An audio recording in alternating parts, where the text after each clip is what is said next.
अस्सलाम वालेकुम जी, मेरा नाम डॉक्टर बिलाल हनीफ। अच्छा जी, आज जिस मौजू पे मैं बात करूँगा वो है पीरीफार्मस सिंड्रोम। पीरीफार्मस सिंड्रोम जो है वो एक मस्कुलोस्केलेटल यानी पट्ठों के रिलेटेड एक मसला होता है। पीरीफार्मस सिंड्रोम में क्या होता है कि हमारे जो कूल्हे का एरिया है, जो वहाँ पे पेन होती है, बड़ी शार्प शूटिंग पेन होती है, ठीक है। और उसकी रीज़न ये है कि कूल्हे के एरिया से हमारी एक शैटिक नर्व गुजरती है, ठीक है। वो किसी भी वजह से जब नर्व कंप्रेस होती है या दब जाती है तो हमें जो है वो पेन का एहसास होता है।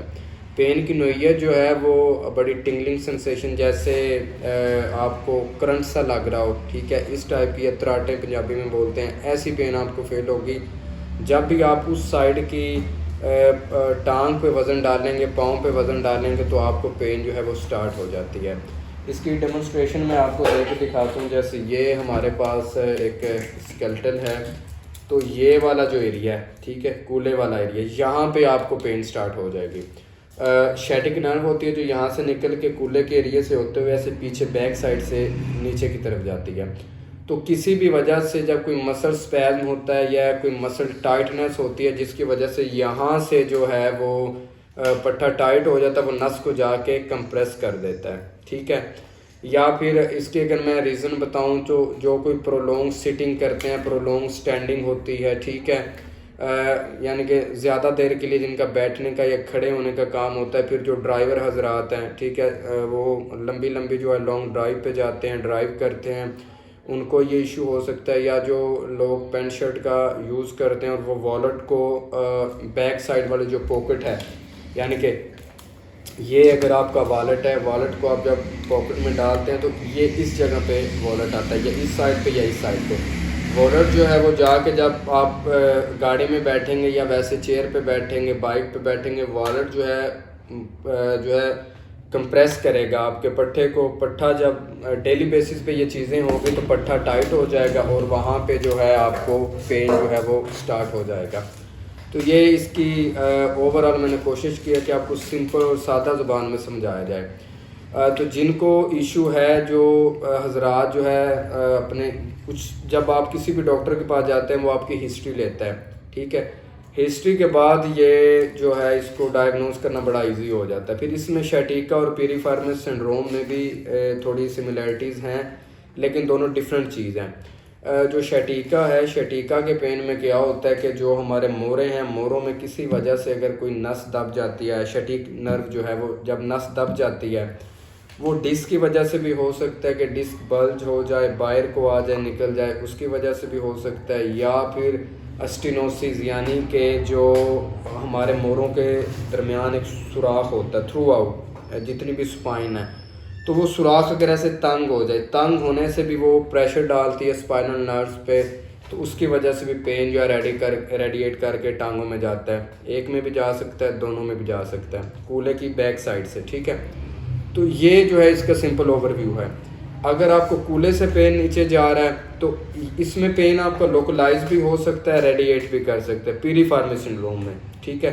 शैटिका में तो आपका जाएगा ही जाएगा, कमर से या आपके कूल्हे से स्टार्ट होगा, फिर एड़ी, पाँव की एड़ी तक आपका पेन जो है उसमें जाता है। उसमें भी तराटें लगती हैं, इलेक्ट्रिक शॉक करंट टाइप लगता है, टिंगलिंग सेंसेशन होती है, नमनेस, यानी कि पाँव या टांग आपकी सो भी सकती है, हैवी आप फील करते हैं उसमें।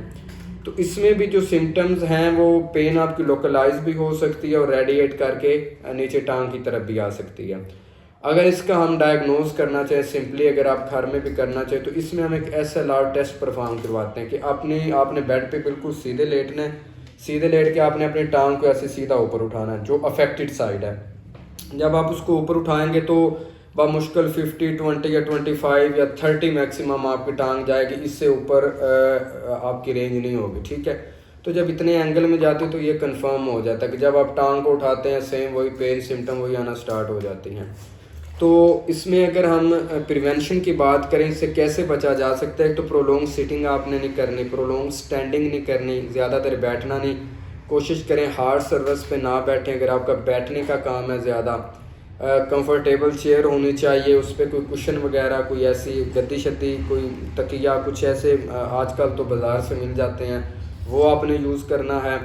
उसके बाद आपने क्या है कि अगर कोई ऑफिस वर्क है जिसमें आपको 8 10 12 घंटे बैठना पड़ता है तो उसमें ऐसा मैनेज करें कि हर आधा घंटा नहीं तो घंटे के बाद जो है आप थोड़ी सी उस ऑफिस में या अपने कैबिन में ही थोड़ी सी वॉक शाक करके फिर आके बैठें। इसमें होता बेसिक ये है, जब मुसलसल आप बैठेंगे कंप्रेशन आएगी और ये डेली बेसिस पे जब ये काम होगा तो ऑटोमेटिकली वहाँ पे मसल टाइटनेस शुरू हो जाएगी और वो आपकी नर्व को जो है वो कंप्रेस कर देगा। ट्रीटमेंट की बात करें तो ट्रीटमेंट में ये है कि थ्रू मेडिकेशन फार्माकोलॉजिकल ट्रीटमेंट, जिसमें हम कोई भी जो है वो एनसेड मसल रिलैक्सेंट साथ में एक कैप्सूल होता है प्रीगाबलिन, वो मोस्टली डॉक्टर रिकमेंड करते हैं जो नर्व के पेन के लिए होता है, वो आप यूज़ कर सकते हैं। या फिर जो है इसमें जो परमानेंट इसका सल्यूशन है वो आपको फिज़ियोथेरेपी से ही मिल सकता है। फिज़ियोथेरेपी से डिफरेंट मोडलिटीज़ लगाई जाती हैं और डिफरेंट एक्सरसाइजेज परफॉर्म की जाती हैं। जैसे अब ये नाम है पीरीफार्मस सिंड्रोम, तो जो पीरीफार्मस पट्टा है वो आपका टाइट हो जाता है। तो इसमें क्या होता है कि पीरीफार्मस जो पट्टे को स्ट्रेच किया जाता है, जो आपके फिजियोथेरेपिस्ट जब वहाँ पे स्ट्रेचिंग देंगे और आपको पहले सेशन में अच्छा खासा जो है वो अफाका हो जाता है। लेकिन ये रूल आउट करना आया ये शटीका की दर्द है या पीरीफार्मस की है, वो जो है वो आपके फिजियोथेरेपिस्ट ही इसको रूल आउट कर सकते हैं। तो अगर आपको ऐसा कोई पेन है, दर्द है, ऐसी अलामतें हैं तो फ़ौरन अपने करीबी फिजियोथेरेपिस्ट को विज़िट करें, उनको बताएं, वो असेस करके आपका ट्रीटमेंट स्टार्ट करेंगे। खुदा हाफिज़।